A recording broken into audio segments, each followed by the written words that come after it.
ये ड्यूटेरिया का 42वां सेट है। चलिए शुरू करते हैं।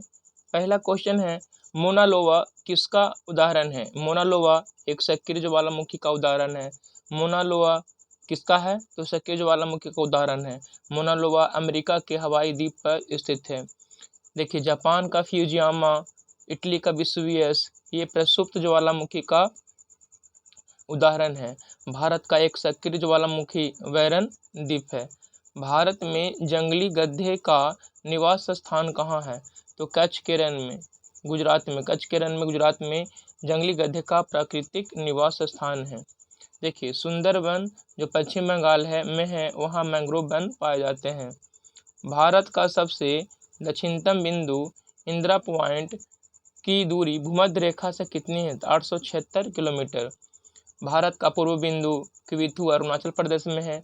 भारत का पश्चिमी बिंदु गुहारमोती कहाँ है? तो याद रखिएगा, गुजरात में है। भारत का उत्तरी बिंदु इंदिरा कौल है और दक्षिणतम बिंदु कौन है? इंदिरा पॉइंट। अरुणाचल प्रदेश के उत्तर पश्चिम भाग में कौन सी स्थित दर्रा है? बोमडिल्ला। बोमडिल्ला, दीफू, यांगपा, पोंगसाऊ, ये सभी दर्रा अरुणाचल प्रदेश में स्थित है।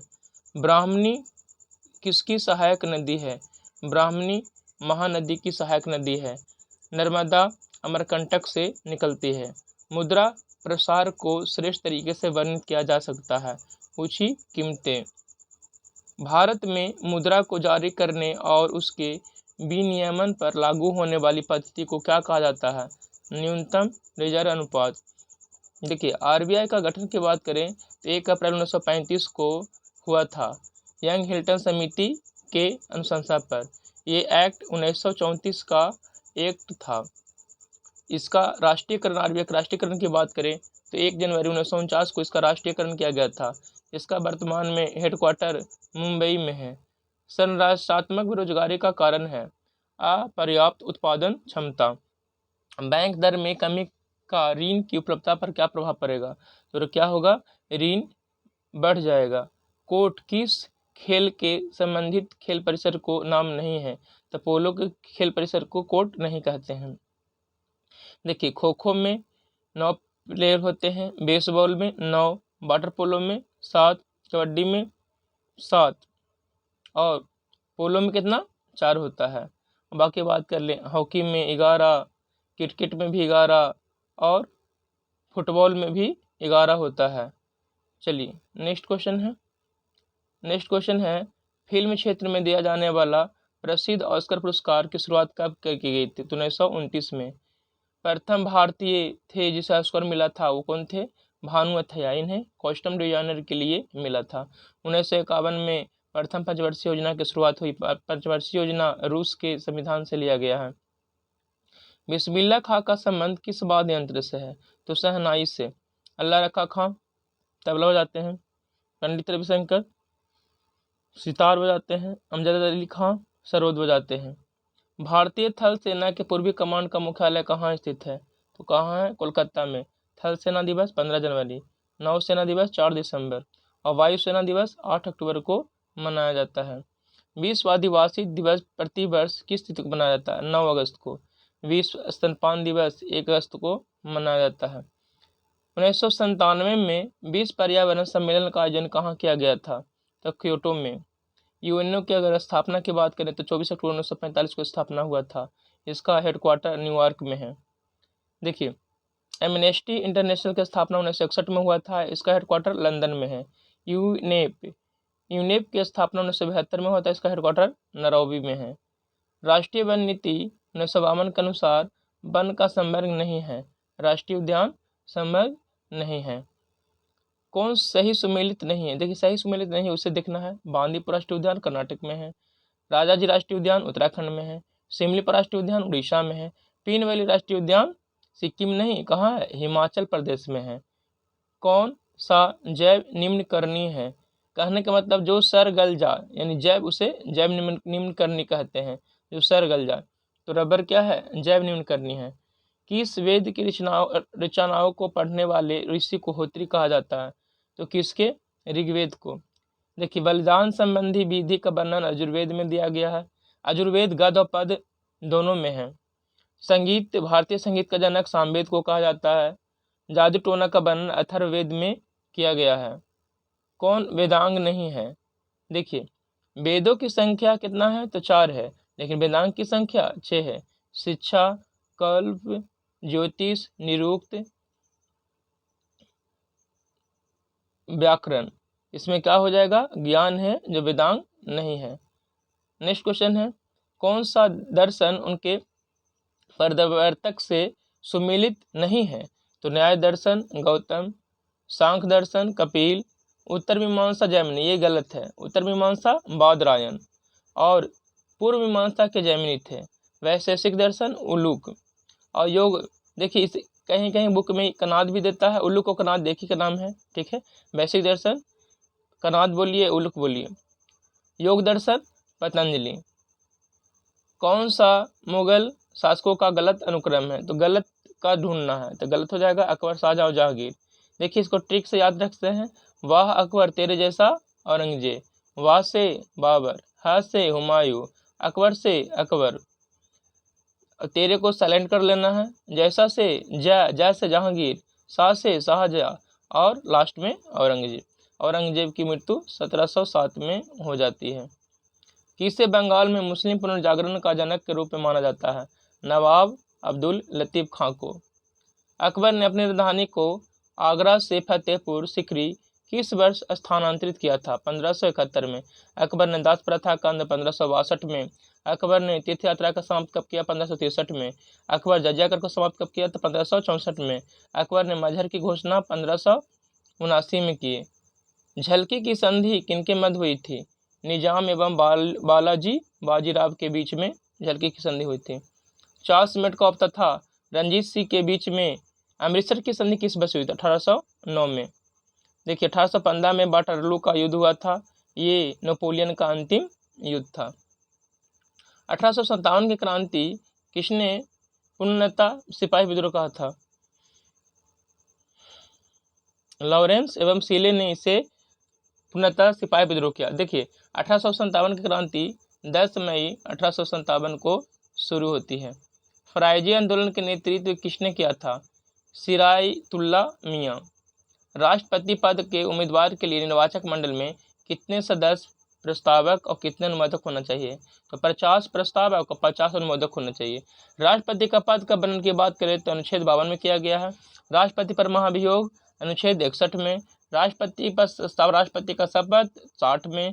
राष्ट्रपति बनने की योग्यता अनुच्छेद 58 में किया गया है। परिसीमन आयोग 2002 के अनुसार अनुसूचित जातियों के लिए लोकसभा में आरक्षित सीटों की संख्या कितनी है? तो अनुसूचित जातियों की संख्या कितना है? सीटों की संख्या कितना है? 84, ठीक है ना। अगर एसटी के बोलेगा तो 47 है। प्राक्कलन समिति के सदस्य कार्य अवधि कितनी कब से कब होती है? तो मई से अप्रैल। देखिए प्राक्कलन समिति में अगर सदस्य की बात करें तो 30 सदस्य होते हैं और सभी के सभी लोकसभा से होते हैं। लोक लेखा समिति में कुल 22 सदस्य होते हैं, जिसमें 15 लोकसभा से और 7 राज्यसभा से होते हैं। जवाहरलाल नेहरू ने संविधान के समक्ष उद्देश्य प्रस्ताव को कब प्रस्तुत किया था? 13 दिसंबर 1946 को, लेकिन इसे संविधान सभा ने 22 जनवरी 1947 को स्वीकार कर लिया। संविधान सभा की अगर अंतिम बैठक की बात करें तो 24 जनवरी 1950 को हुआ था। संविधान सभा की पहली बैठक 9 दिसंबर 1946 को हुई थी, ठीक है। चलिए नेक्स्ट क्वेश्चन है विधि निर्माण की प्रक्रिया भारतीय संविधान में किस देश के संविधान से लिया गया? तो ब्रिटेन से। विधि द्वारा स्थापित प्रक्रिया की अगर बात करें तो जापान हो जाएगा, ठीक है। मौलिक अधिकार अमेरिका से, ठीक है। मौलिक अधिकार अमेरिका से। मौलिक कर्तव्य रूस से। किस वाद में सर्वोच्च न्यायालय ने प्रस्तावना को संविधान का अंग नहीं माना था? बेरुवारी वाद में। प्रस्तावना को संविधान का अंग माना केशवानंद भारती केस में। अल्पसंख्यक वर्गों के हितों का संरक्षण संविधान के किस अनुच्छेद में वर्णित है? अनुच्छेद 29 में वर्णित है। कौन सा मूल अधिकार विदेशी नागरिकों को प्राप्त नहीं है? तब व्यक्ति की स्वतंत्रता का अधिकार विदेशियों को प्राप्त नहीं है। देखिए शोषण के विरुद्ध अधिकार 23 और 24 में है, ठीक है। 24 में बाल श्रम निषेध किया गया है। प्राण एवं दैहिक स्वतंत्रता अनुच्छेद 21 में है। विधि के समक्ष समानता अनुच्छेद 14 में है। असर्वप्रियता छुआछूत का अंत की बात करें तो अनुच्छेद 17 में है। केंद्र तथा राज्यों के मध्य वित्त का विभाजन किसकी संस्तुति के आधार पर किया जाता है? तो किया जाता है वित्त आयोग। वित्त आयोग का गठन की बात करें तो इसका गठन 1951 में हुआ था। वित्त आयोग अनुच्छेद 280 में है। राष्ट्रीय विकास परिषद का गठन 6 अगस्त 1952 को हुआ था। नीति आयोग का गठन 1 जनवरी 2015 को हुआ था। कौन सा पदार्थ प्रकाश संश्लेषण के दौरान अपचयित होता है? तो कौन? Carbon dioxide. ठीक है। क्लोरोफिल के कारण पौधे का जो रंग होता है, पौधे का पत्तक रंग जो होता है हरा होता है, और क्लोरोफिल में मैग्नीशियम धातु पाई जाती है। सार्वजनिक मूत्रालय में कौन सी गैस का प्रभाव कारण आता है? किस गैस के कारण? अमोनिया का सूत्र NH3 होता है। कौन प्राकृतिक गैस का मुख्य घटक है? मीथेन। मीथेन को मार्स गैस कहा जाता है। बेंजीन का सूत्र C6H6 होता है। गति के नियम किसने प्रतिपादित किया था? न्यूटन ने। इन्होंने 3 नियम दिए थे। कौन सा उष्मा की इकाई नहीं है? वाट। देखिए, वाट शक्ति का इकाई है। 1 HP में 746 वाट होता है। एक सुरंग में 100 वाट क्षमता वाली 5 लगातार बल्ब 20 घंटे तक जलाए जाते हैं। कुल मिथुन लागत कितनी होगी? देखिए, तो करना क्या है, बस डायरेक्ट आप इसे जितना दिया हो रहा है उससे गुना कर देना है। ठीक है। देखिए, एक सुरंग में 100 वाट है तो 100 गुना 5 लगातार बल्ब, के एक बल्ब है तो 5, कितना देर चल रहा है? तो 20 घंटे। तो 20 घंटे और सबको भागा दे देना है 1000 से। कितना से भागा देना है? 1000 से। ठीक है। एक सुरंग में 100 वाट क्षमता वाले 5 लगातार बल्ब 20 घंटे तक जल रहे हैं, तो कुल विद्युत लागत कितनी होगी? तो 1000 से भागा देना है। ठीक है। तो 1000 से भागा दीजिएगा तो 2 शून्य से 2 शून्य कट गया, 1 शून्य से 1 शून्य कट गया, 1 शून्य से 1 शून्य, तो कितना हो जाएगा? 5 दूनी 10, टोटल कितना हो गया? 10 यूनिट। ठीक है, 10 यूनिट। चलिए नेक्स्ट क्वेश्चन है, लोहे पर जंग लगने से उसका भार क्या प्रभाव पड़ता है? तब उसका भार बढ़ जाता है। लोहे पर जंग लगना एक रासायनिक परिवर्तन का उदाहरण है। व्रेसिका केमेस्ट्रिस किस पौधे का वनस्पतिक नाम है? सरसों का। सूत्र विभाजन की सबसे लंबी स्टेज कौन सी है? प्रोफेज। कौन सी है? प्रोफेज। ग्लाइकोजेन का संग्रह शरीर के किस अंग में होता है? यकृत तथा पेशियों में। देखिए, ब्लड बैंक, तिल्ली को ब्लड बैंक कहा जाता है। शरीर के लिए एंजाइम बहुत आवश्यक है क्योंकि जीव रासायनिक क्रियाओं के उत्प्रेरक हैं, कैटेलिस्ट हैं। कार्बोहाइड्रेट पाचन का अंतिम उत्पाद क्या होता है? तो क्या होता है? मोनोसैकेराइड। यूरिया का निर्माण शरीर के किस अंग में होता है? तो यूरिया का निर्माण शरीर के यकृत में होता है। ठीक है। यूरिया का सूत्र NH2CONH2 होता है। पीत का निर्माण कहाँ होता है? यकृत में। जबकि जमा होता है कहाँ? पित्ताशय में। ठीक है। खाद्य पदार्थ का अवशोषण की बात करें तो छोटी आंत में होता है, लेकिन खाद्य पदार्थ से जल अवशोषण की बात करें तो बड़ी आंत में होता है। ब्रिक का एक क्रियात्मक इकाई नेफ्रॉन होता है। चलिए कुछ स्मरणीय तथ्य दिया हुआ है। अलकनंदा एवं भागीरथी का संगम स्थल देवप्रयाग है। देवप्रयाग के बाद अलकनंदा एवं भागीरथी को जाना जाता है गंगा नाम से। गंगा नदी को भारत के मैदानी भाग में प्रवेश करती है हरिद्वार के निकट। गंगा नदी को बांग्लादेश में जाना जाता है पद्मा नाम से जाना जाता है। ब्रह्मपुत्र नदी को बांग्लादेश में जाना जाता है जमुना के नाम से। ब्रह्मपुत्र नदी को तिब्बत में जाना जाता है सांगपो। अलकनंदा एवं भागीरथी देवप्रयाग से, अलकनंदा एवं मंदाकिनी रुद्रप्रयाग से, अलकनंदा एवं पिंडार कर्णप्रयाग से, धौली गंगा एवं विष्णु प्रयाग से। ठीक है। कहाँ संगम होता है जो लिखा होता है। चलिए कुछ नदी है उसका उद्गम स्थल है, देख लेते हैं। सिंधु नदी इसका कहाँ से निकलती है? मानसरोवर झील से। ठीक है। इसकी सहायक नदी सतलज, चिनाब, रावी, ब्यास और झेलम। गंगा नदी गोमुख हिमानी से निकलती है। कहाँ से निकलती है? गोमुख हिमानी से।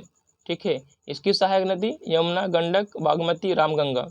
यमुना नदी निकलती है यमुनोत्री हिमानी से। सहायक नदी चंबल, बेतवा, केन। कोसी नदी गोसाईनाथ चोटी से निकलती है। लिखू, दूधकोसी, भोटकोसी, ये सब इसकी सहायक नदियां हैं। नर्मदा नदी अमरकंटक से निकलती है। इसकी सहायक नदी हालन, वांजार, तवा। ब्रह्मपुत्र नदी चेमन, युंग, डूंग, हिमानी, मानसरोवर झील से। इसकी सहायक नदी मानस, तिस्ता, सुबनसिरी, दिवांग, लोहित, ये सब सहायक नदियां हैं। महानदी सिहावा के पास छत्तीसगढ़ से निकलती है। इसकी सहायक नदी कौन है? ब्राह्मणी, वैतरणी। कृष्णा नदी महालेश्वर, महाबलेश्वर की पहाड़ से निकलती है। इसकी सहायक नदी पंचगंगा, दूधगंगा, घाटप्रभा, मालप्रभा, मूसी, भीमा और तुंगभद्रा है। गोदावरी नदी त्रयंबक की पहाड़ी से निकलती है। बेनगंगा, पेनगंगा, मजरा, सबरा, वर्धा, प्राणहिता सब सहायक नदियाँ गोदावरी के। कावेरी नदी ब्रह्मगिरी की पहाड़ से निकलती है। सहायक नदियाँ हैं भवानी, अमरावती, हेमावती। प्रमुख जल संधि देखिए 8 डिग्री चैनल इसके बीच में कौन कौन है? मालदीव और मिनिकॉय, ठीक है। 9 डिग्री चैनल लक्षद्वीप और मिनिकॉय को जोड़ती है। 10 डिग्री चैनल लघु अंडमान और कार निकोबार को जोड़ती है, ठीक है। डंकन पास लघु अंडमान एवं दक्षिण अंडमान को जोड़ती है। कोको चैनल कोको द्वीप एवं उत्तरी अंडमान को जोड़ती है। पाक स्ट्रेट तमिलनाडु एवं श्रीलंका को जोड़ती है। मन्नार की खाड़ी तमिलनाडु एवं श्रीलंका को जोड़ती है। भारत की सबसे बड़ी तटीय झील कौन है? तो याद रखिएगा भारत की सबसे तटीय झील चिल्का झील है। भारत में सबसे खारे पानी की झील चिल्का झील। भारत में सबसे मीठे पानी का झील बुल्लर झील। भारत की सबसे बड़ी कृत्रिम झील कौन है? गोविंद बल्लभ पंत सागर झील। भारत में सबसे अधिक ऊंचाई पर स्थित झील कौन है? चोलामू झील कौन है? चोलामू झील।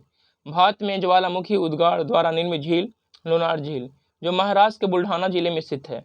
हैदरा एवं सिकंदराबाद के मध्य स्थित झील कौन है? हुसैन सागर झील। लोकटक झील स्थित है कहाँ? मणिपुर में। इसी पर एक तैरता हुआ राष्ट्रीय उद्यान है काबुल लामजाओ राष्ट्रीय उद्यान, लोकटक झील पर स्थित है। वेमनाव झील कहाँ है? तो केरल में। चलिए इस तरह से आज 42वां सेट कंप्लीट हो गया। देखिए कोशिश करेंगे कि प्रतिदिन आप लोग को सेट मिले, ठीक है। तो चलिए आप लोग को इस तरह से वीडियो को शेयर करना है। आज के लिए बस इतना ही, धन्यवाद।